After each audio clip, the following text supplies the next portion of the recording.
गुरुर्ब्रह्मा गुरुर्विष्णू गुरुर्देवो महेश्वरा गुरु साक्षात् परब्रह्म तस्मै श्री गुरवे नमः। शंकरं शंकराचार्यं केशवं बादरायणं सूत्रभाष्यकृतौ वन्दे भगवन्तौ पुनः पुनः। विचारसागर रहस्य तरंग 6वा, हेडिंग 4,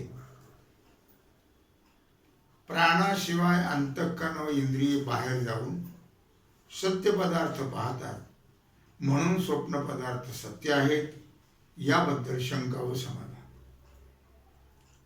शिष्य विचारतो, महाराज, स्वप्नामध्ये स्थूल शरीर सोडून प्राण जात नाहीत, फक्त अंतःकरण आणि इंद्रिय बाहेर जाऊन सत्य पर्वत आदी पाहतात। प्राण शरीरातून बाहेर जात नाहीत म्हणून स्थूल शरीर मरण अवस्थेप्रमाणे भयंकर दिसत नाही। शिवाय प्राणामध्ये ज्ञानशक्ती नाही, तो म्हणतो बरं, म्हणून बाहेर जाण्यापासून त्यांचा काही उपयोगही नाही।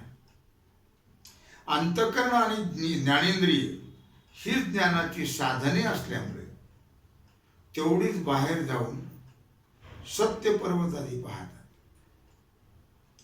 प्राण आणि कर्मेंद्रिय शरीरात राहतात, म्हणून मरण निमित्त दहनादिकापासून संरक्षण होते। प्रेत कुठ झाले शरीर। अंतःकरण आणि ज्ञानेंद्रिय बाह्य पर्वताधिकाला पाहून पुन्हा प्राण आणि कर्मेंद्रियाजवळ येतात असं मानलं म्हणजे झालं।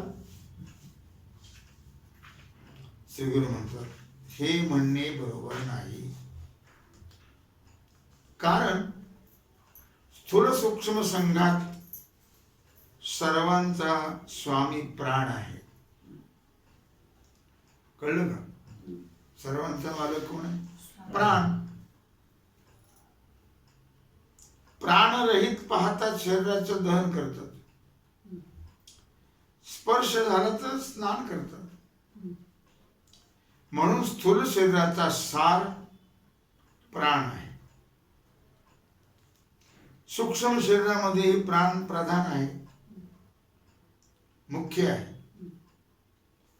प्राण आणि इंद्रिय यांच्यात परस्पर श्रेष्ठत्वाबद्दल भांडण सुरू झाले आणि सर्व प्रजापतीकडे गेले आणि प्रजापतीची प्रार्थना करून आमच्यामध्ये श्रेष्ठ कोण याचा निर्णय सांगा असं म्हणाले। प्रजापतीने त्यांना युक्ती सांगितली की तुम्ही एक स्थूल शरीरात शिरा एका, आणि मग एक एक बाहेर निघा। ज्याच्या निघण्याने शरीर अमंगल होऊन पडेल तो तुमच्यात श्रेष्ठ आहे असं समजा। त्याप्रमाणे त्याने केलं। नेत्रादी एक एक इंद्रिय निघाले असता अंधादी रूप शरीराची स्थिती कायम राहिली। डोळे गेलेली माणसं नाही का? आंधळी माणसं जगतात, बहिरी माणसं जगतात, घ्राणेंद्रिय ज्यांचे गेले तेही राहतात, त्वगेंद्रिय तेही राहतात। पण प्राण निघून जाण्याचा उद्योग जेव्हा करू लागला तेव्हा शरीर पडू लागलं। यावरून सर्वांनी निश्चय केला की सर्वांचा स्वामी प्राणच आहे। यास्तव जोपर्यंत शरीरात प्राण आहे तोपर्यंत इंद्रियाधिक त्याच्या जवळच राहतात। प्राण आहे तोपर्यंत इंद्रियाधिक त्याच्या जवळच राहतात। अंतःकरण आणि ज्ञानेंद्रिय ही भूतांच्या सत्वगुणाचं कार्य आहे. कळलं? कोणची भूत? पंचमहाभूत. त्यांच्यामध्ये फक्त ज्ञानशक्ती आहे. त्यांच्यामध्ये काय आहे? ज्ञानशक्ती आहे. क्रियाशक्ती प्राणात आहे. मरणसमयी प्राणाच्या साह्याने लिंग शरीर स्थूलाचा त्याग करून लोकांतरात जाते. कोण? सूक्ष्म शरीर. प्राणाच्या जोरावरच इंद्रिय द्वारा अंतःकरण वृत्ती बाहेर घटाधिकापर्यंत जाते. प्राणामुळेच. प्राणाच्या साह्या वाचून अंतःकरणाचं बाहेर गमन संभवत नाही. याच करिता प्राण निरोधा वाचून मनाचा निरोध होत नाही. म्हणून प्राणायाम. योग चित्तवृत्ती निरोधक हा, त्याच्याकरता योग आहे.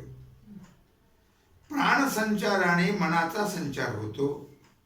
म्हणून मनाचा निरोधरूप जो राजयोग, त्याची ज्याला इच्छा असेल त्याने प्रथम प्राण निरोध रूप हठयोगाचंच अनुष्ठान करावं. म्हणजे प्राणाचा निरोध करत राहावा, कुंभक करत राहावा. असं भगवान पतंजलीनं योगशास्त्रात सांगितलं आहे.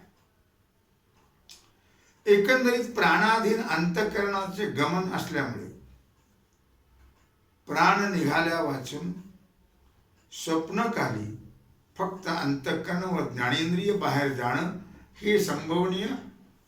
तो म्हटला होता ना, प्राण नाही अंतःकरण ज्ञानेंद्रिय जातात बाहेर, तर ते संभवनीय नाही. आता अंतःकरण बाहेर जाऊन सत्य पदार्थाशी व्यवहार करते, हे कसं अयुक्त अयोग्य आहे ते ऐक. जर स्वप्नामध्ये स्थूल शरीराहून लिंग शरीर बाहेर निघून आपल्या सत्य संबंधी बरोबर व्यवहार करते असं म्हटलं, तर स्वप्नात जो व्यवहार होतो तो त्या संबंधीच कळला. लिंग शरीर म्हणजे काय बाई? हा. आणि त्यानेही तू रात्री मला भेटला होतास, आपण अमुक व्यवहार केला असं सांगितलं पाहिजे. कळलं का नाही? आणि हा असं सांगितलं पाहिजे. पण असं कोणीही बोलत. म्हणून स्वप्नामध्ये लिंग शरीराचा जागृतीतील सत्य पदार्थाशी व्यवहार होतो हे म्हणणे युक्त नाही. बाहेर जाऊन सत्य पदार्थ पाहतो असं म्हटलं तर रात्री निजलेला पुरुष आपल्या स्थानाहून शेकडो कोस दूर असलेल्या हरिद्वारामध्ये माध्यान्ह काळचा तप्त सूर्य, गंगेच्या पूर्वेला मंदिर, पश्चिमेला नीलपर्वत पाहतो. यात मध्यरात्री माध्यान्हीचा सूर्य नाही, गंगेच्या पूर्वेला मंदिर नाही आणि पश्चिमेला नीलपर्वतही नाही. व अत्यल्प काळामध्ये आपल्या घरून हरिद्वारला जाणं हे शक्य नाही. म्हणून स्वप्नामध्ये लिंग देहाचा सत्य पदार्थाबरोबर व्यवहार संभवनीय नाही. शिवाय स्वप्नाहून जागृत अवस्थेत आल्यानंतर, म्हणजे स्वप्नातून जागे झाल्यानंतर स्वप्नातला व्यवहार सत्य होता असं कोणाला अनुभव आहे का? नाही. सिद्धांत मतात मात्र स्वप्नातील संबंधी हरिद्वारादी क्षेत्र व्यवहार हे काही सत्य नसून सर्व अंतरीच कल्पित आहे. स्वप्नातले पदार्थ सत्य नाहीतच, तर हरिद्वार ते कसे सत्य असेल? शिष्य म्हणतो, महाराज जागृत पदार्थाची स्मृती कळलं नाही तर विचारायचं ना. स्मृती म्हणजे बाई स्मृती. स्मृती म्हणजे काय हो? आठवण. जागृत पदार्थांची स्मृती किंवा लिंग शरीराने बाहेर जाऊन सत्य पदार्थाबरोबर व्यवहार करणे, या दोन्ही गोष्टी संभवत. हे समजलं म्हणजे समजलं, पण आपण म्हणतो की हे सर्व आंतरिक कल्पित आहे. नाही का, सत्य आहे का? याचा मला बरोबर बोध होत नाही. आता हरिद्वार कसं बसेल अंतःकरणात? शिवाय हे आंतरिक कल्पित आहे, याला प्रमाण तरी काय? वा वा, हे सर्व मला समजून सांगा. आता हेडिंग 5, स्वप्न पदार्थ आंतरिक कल्पित असल्याबद्दल शंका व समाधानपूर्वक सिद्धी. श्रीगुरु म्हणतात, स्वप्न पदार्थाची कंठगत पुरितत नाडीमध्ये उत्पत्ती होते. या ठिकाणी ती नाडी आहे, पुरितत नाडी. ती केसाच्या हजाराव्या हिशा इतकी सूक्ष्म आहे आणि त्याच्यात हा सगळा व्यवहार होतो स्वप्नात, त्या पुरितत नाडीमध्ये. काय असं वेदात सांगितलं. मांडुक्य उपनिषदामध्ये असं सांगितलंय की जागृत पदार्थ स्वप्नात प्रतीत होत नाहीत. रथमार्गादी सर्व पदार्थ नवीन उत्पन्न होतात. कळलं? स्वप्नस्थ पर्वतादिकांची नवीन उत्पत्ती न मांडली तर त्यांचं प्रत्यक्ष ज्ञान होणार कसं? प्रत्यक्ष ज्ञानाला तर इंद्रियद्वारा अंतःकरण वृत्तीचा पदार्थाशी संबंध असावा लागतो. याकरता पर्वतादी विषय आणि त्यांच्या ज्ञानाचं साधन इंद्रिय किंवा अंतःकरण ही सर्व शरीराच्या आतच उत्पन्न होतात असं मानणं आवश्यक आहे.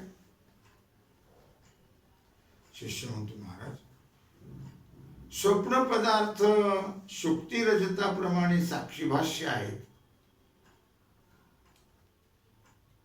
कळलं ना? प्रातिभाषिक पदार्थ कसे असतात? साक्षीभाष्य. शुक्ती कशी आहे? प्रातिभाषिक आहे. अर्थात त्यांच्या ज्ञानाकरिता काय इंद्रियांचा किंवा अंतःकरणाचा उपयोग नाही. कळलं का?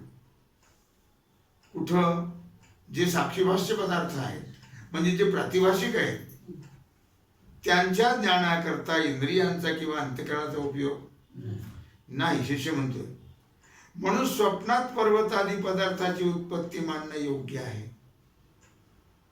अर्थपूर्ण. परंतु इंद्रिय, अंतःकरण आणि प्रमाता यांची उत्पत्ती मानणं योग्य नाही, कारण ती शरीराच्या आत आहे. काय कळलं बघ या शंकेतलं तुला? विचार मग, विचारत जा. स्वप्न पदार्थ म्हणजे स्वप्नात दिसणाऱ्या वस्तू, काय जे असे दिसत. शुक्ती रजताप्रमाणे, जसं सुक्तीवर रजत कसं आहे? भ्रम आहे, भासत ते, त्याला साक्षीभाष्य म्हणतात. त्यांच्या ज्ञानाकरता साक्षीभाष्य म्हणजे प्रातिभाषिक ज्ञानाकरता इंद्रियांचा किंवा अंतःकरणाचा उपयोग नाही. म्हणून स्वप्नात पर्वतादी पदार्थाची उत्पत्ती मानणं योग्य आहे. परंतु इंद्रिय, अंतःकरण आणि प्रमाता म्हणजे जीव यांची उत्पत्ती मानणे योग्य नाही, कारण ती शरीराच्या आत आहेत, हे बाहेर आहे सगळं. श्रीगुरु म्हणतात, हे शिष्य, स्वप्नामध्ये असे पर्वतादी पदार्थ प्रतीत होतात जशी, तसे इंद्रिय, अंतःकरण, प्राणसहित स्थूल शरीर, प्रमाता ही प्रतीत होतात. कुठे? स्वप्नामध्ये. म्हणून त्यांचीही उत्पत्ती मांडली पाहिजे. काय? स्थूल शरीरामध्ये जी व्यावहारिक नेत्र अंतःकरणादी बाहेर आपले आहेत त्यांचे विषय स्वप्न पदार्थ होणार नाहीत, जागृतीतले व्यवहारातले. कारण स्वप्न पदार्थ प्रातिभाषिक आहेत. समान सत्तावान पदार्थ एकमेकाला साधक बाधक असतात, समान सत्तेतले. विषम सत्तेतले साधक बाधक नसतात. लक्षात आलं का? पाचव्या तरंगात सांगितले. म्हणून व्यावहारिक सत्तावान नेत्राधिक स्थूल शरीराचे ठिकाणी असले तरी त्यांना स्वप्नातील प्रातिभाषिक पदार्थ विषय होणार नाही. कसे काय जाणतील त्याला? शिवाय कारण हे सुप्त असतात ना झोपेमध्ये. शिवाय व्यावहारिक इंद्रिय आपल्या गोलकाला सोडून कार्य करण्याला योग्य नाहीत. कळलं का? डोळे काय बाहेर जाऊन पाहता काय? कान बाहेर जाऊन ऐकता काय? नाही. शिवाय व्यावहारिक इंद्रिय आपल्या गोलकाला सोडून कार्य करण्याला योग्य नाहीत. स्वप्नात तर एखादा पुरुष हातात काही पदार्थ घेऊन धावतो, त्या काळी त्याचे हस्तपादादी अवयव लोकाला निश्चल दिसतात. तो झोपलेला असतो. स्वप्नात तर तो पुढं पडतो, मागं पडतो, तो धावा धावा म्हणतो आणि तो झोपलेला असतो. धावा धावा धावा वागाल कुठं आणि तोंडाला उधळी. बायको म्हणते या ठिकाणी असं काम करते काय की जागा. मग ते असं तोंडावरचं पांघरून काढतो. मी घरात काय तुला काय जंगलात काय वाटलं का? यावरून ते स्थूल शरीरातील इंद्रियांचे व्यापार नाहीत, तर स्वप्नात नवीन उत्पन्न झालेली हस्तपादादी इंद्रिय ते व्यापार करतात. स्वप्नातले तर सुप्त असतात. आपली स्थूल शरीरातली इंद्रिय स्थूल शरीर असं मानणं आवश्यक आहे. म्हणजे स्वप्नात जे काही होतं, धावणं पळणं खाणं पिणं, ते सगळं वेगळंच असतं. हे तर सगळे सुप्त आहेत, लीन आहेत झोपेमध्ये. हे इंद्रिय काम करतात काय? नाही. तसेच स्वप्नामध्ये सुखदुःखाचं ज्ञान आणि त्या ज्ञानाचा आश्रय प्रमाता. प्रमाता म्हणजे काय बाई? जीव. हे प्रतीत होतात. त्यांचीही नवीन उत्पत्ती मानली पाहिजे. कारण उत्पन्न न झालेला पदार्थ प्रतीत होत हा सिद्धांत आहे. या एकंदर कारणावरून ज्ञाता ज्ञान ज्ञेयादी त्रिपुटी ज्ञानाचे विषय आणि व्यवहार हा सर्व समाज स्वप्नामध्ये नवीन उत्पन्न होतो. कळलं? ज्ञाता ज्ञान आणि ज्ञेय. ज्ञाता म्हणजे काय सुजाता? ज्ञाता ज्ञाता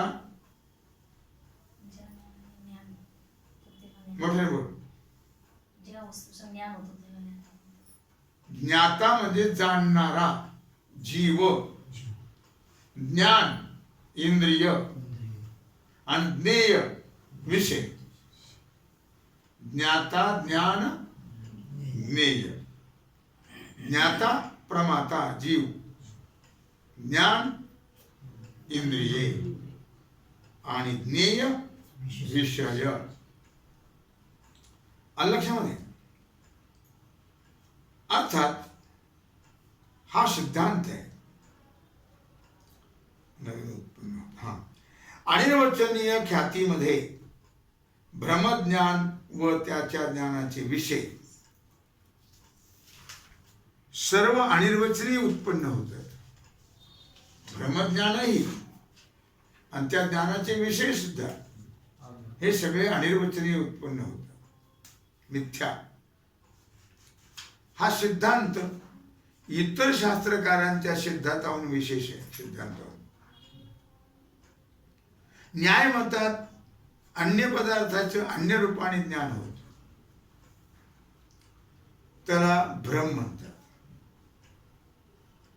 सिद्धांतात तर जसा पदार्थ असतो तसं ज्ञान होत. कळलं का?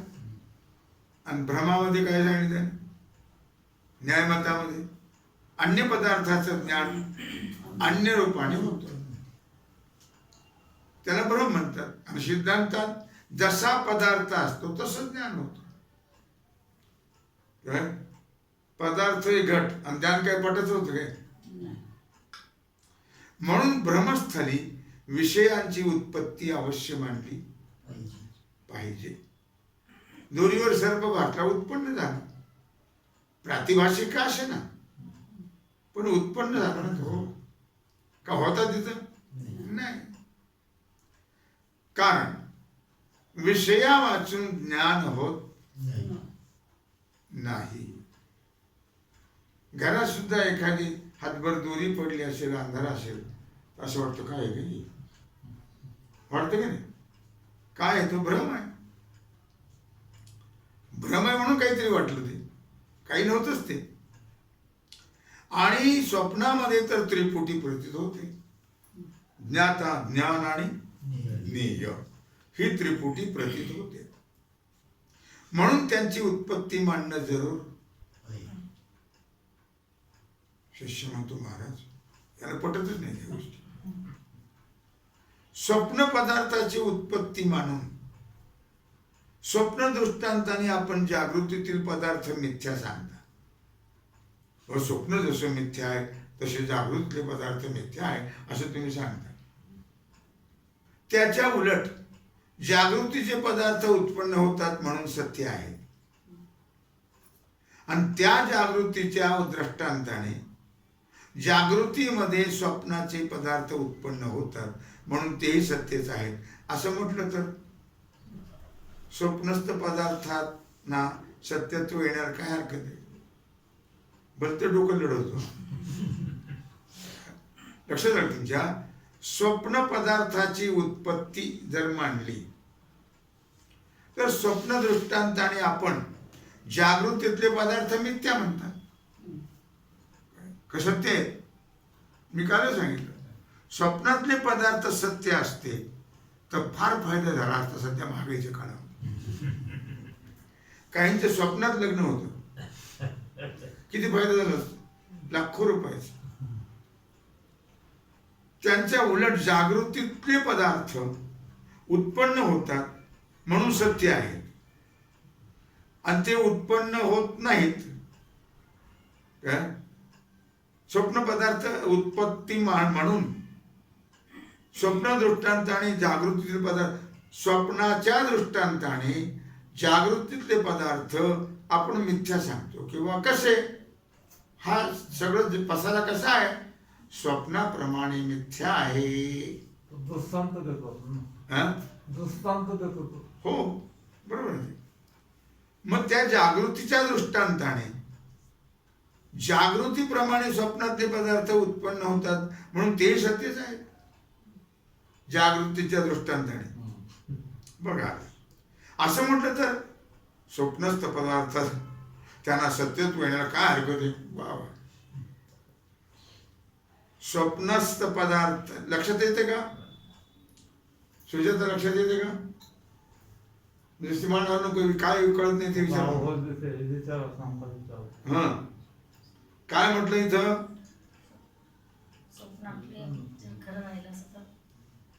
तर जागृतीतले पदार्थ सत्य असायला पाहिजे. जागृतीतले जर सत्य आहे तर स्वप्नातले सुद्धा सत्य असायला पाहिजे. काय हरकत आहे म्हणतो तो?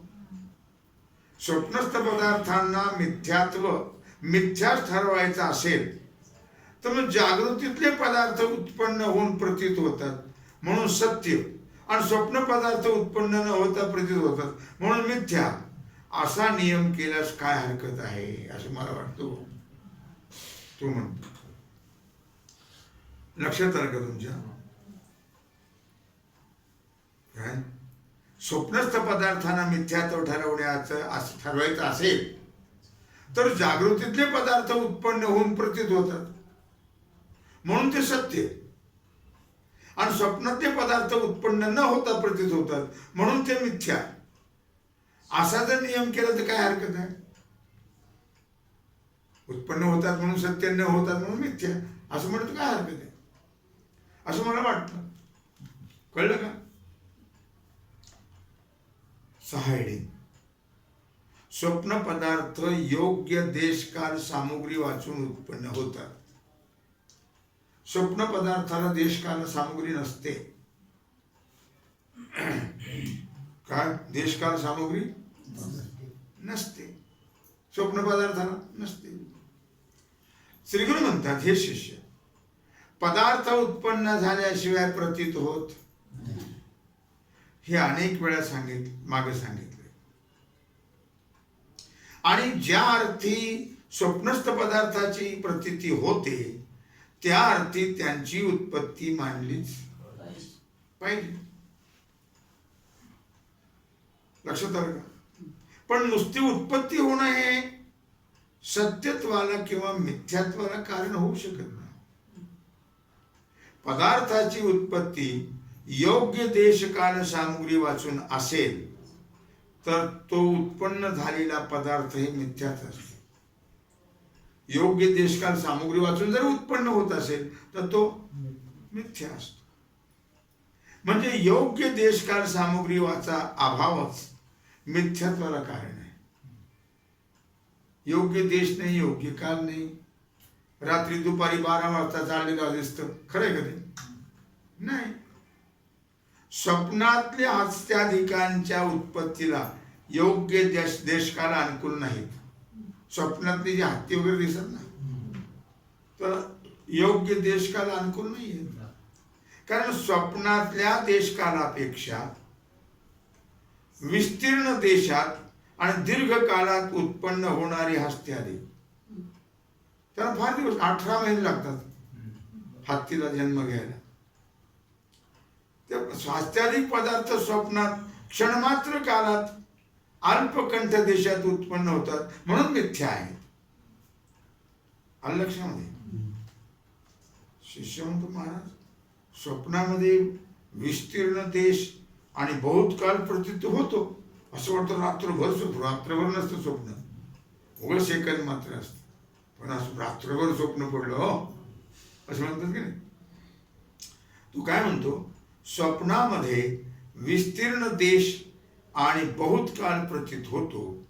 तो हस्त्याधिकांना कारण म्हटलं तर योग्य देशकालापासून उत्पन्न झालेले स्वप्नातले हस्त्याधिक सत्यच आहेत असं म्हणायला काय हरकत आहे?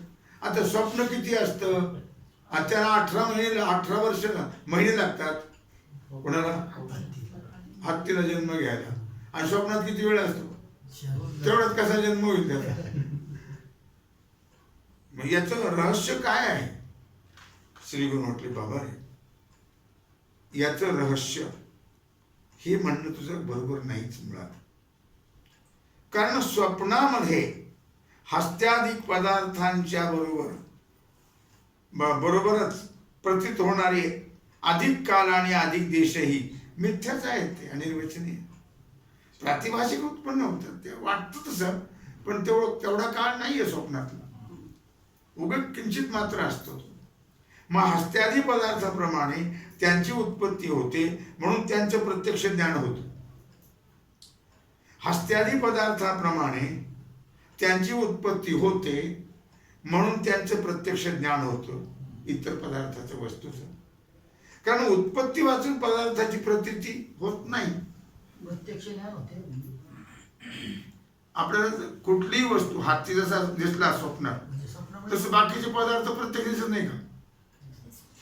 प्रत्यक्ष दिसत. जंगल असतं ना, जंगलातच असतं, झाडं दिसते, सगळं दिसतं, प्रत्यक्ष दिसते ना सगळं. कारण उत्पत्ती वाचून पदार्थाची प्रतीती तर होत नाही, मग दिसतात कशी ते? स्वप्नात असताना म्हणा सांगायचे प्रत्यक्ष दिसतात की नाही? मग कारण उत्पत्ती वाचून पदार्थाची प्रतीती होत नाही, आता नियम आहे. श्रीगुरु म्हणतात व्यावहारिक देशकाल न्यून अधिक देशकालाचं ज्ञान, व्यावहारिक देशकाल कमी आणि अधिक या देशकालाचं ज्ञान होतं व्यवहाराने, जास्त कमी याचं ज्ञान होतं. फार वेळ झाला आता, कमी वेळ झाला, म्हणून स्वप्नातील देशकाल प्रातिभाषिक आहे. तसं स्वप्नातलं नाही. अधिक काळ जरी वाटला तरी तो किंचित काळ असतो. स्वप्नातील हत्याधिक आणि देशकाल यांची युगपत उत्पत्ती होते. हत्ती आणि देशकालाची एकदम उत्पत्ती होते. युगपत म्हणजे एकदम. म्हणून त्यामध्ये कार्यकारण भाव घडत नाही. कार्याच्या पूर्वी कारण असतं असा नियम आहे. व्यावहारिक देशकाल न्यून आहेत, म्हणून स्वप्न पदार्थ योग्य देशकाल सामग्री वाचून उत्पन्न होतात आणि त्याला मातादी सामग्री नाही, म्हणून स्वप्न पदार्थ मिथ्या आहे. मातादी सामग्री होते. आई, माता म्हणजे आई, आई वडील तर आहेत का? नाही. तेव्हा झालेली सेवा भगवत चरणी समर्पित करून राहिला जो सेवेचा भाग आहे तो आपण उद्या कुंडली गौरदेव हरी विठ्ठल श्री ज्ञानदेव तुकाराम